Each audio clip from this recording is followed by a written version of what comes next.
Salam Malaysia Madani dan salam sejahtera saya ucapkan. Pada hari ini, saya bersama dengan rakan sekelas saya iaitu Ade Muhammad ingin membincangkan tentang denggi.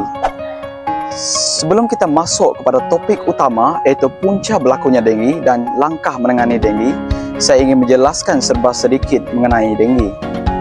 Demam denggi berlaku daripada nyamuk Aedes yang membawa virus iaitu seperti nyamuk Aegypti dan juga nyamuk Albopictus. Terdapat beberapa simptom seperti suhu badan yang tinggi, sering batuk dan juga sering mengalami kelesuan. Begitulah tadi definisi Aedes yang telah dikemukakan oleh rakan saya.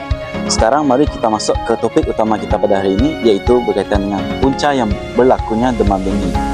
Antara punca yang menyebabkan demam denggi termasuklah pergerakan manusia. Dalam hal ini, seseorang individu yang telah dijangkiti virus denggi akan digigit oleh nyamuk, dan nyamuk tersebut akan menyebarkan virus ini kepada orang lain. Perkara ini sering berlaku di kawasan bandar padat, sekolah maupun asrama, sehingga menyebabkan penyebaran wabak penyakit ini sangat pantas. Punca lain berlakunya denggi termasuklah kawasan air bertakung. Hal ini dikatakan demikian kerana kawasan air yang bertakung dapat membolehkan nyamuk untuk terus membiak dan meningkatkan populasi mereka, sekaligus dapat menjejaskan kesihatan penduduk yang berdekatan dengan kawasan tersebut. Misalnya seperti pasu bunga, botol air yang tidak digunakan lagi dan juga tayar yang sudah tidak dipakai. Benar sekali apa yang dikatakan oleh rakan saya. Disebabkan oleh punca-punca inilah langkah-langkah yang signifikan perlu dilaksanakan. Antara langkah yang dapat saya kemukakan di sini adalah memberikan pendidikan kesihatan.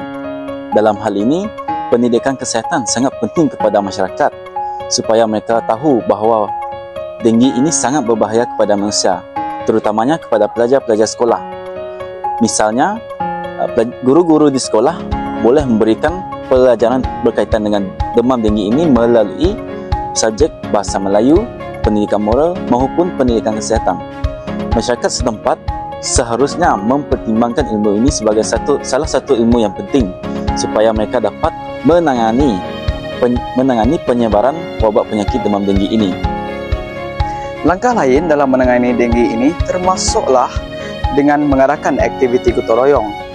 Hal ini dikatakan demikian kerana dengan mengadakan aktiviti gotong royong, mereka dapat menghapuskan kawasan-kawasan yang berisiko dalam pembiakan nyamuk Aedes.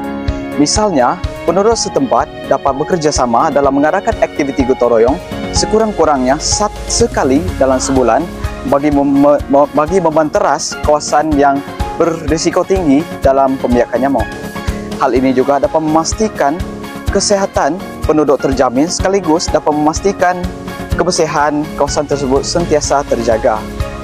Kesimpulannya, demam denggi haruslah ditangani dengan segera supaya dapat mewujudkan sebuah masyarakat yang sehat dan bebas daripada penyakit. Marilah kita bersama-sama membantu pihak kerajaan dalam mengurangkan kes demam denggi di Malaysia ini. Akhir kata daripada kami, Basmi Aedes lindungi nyawa.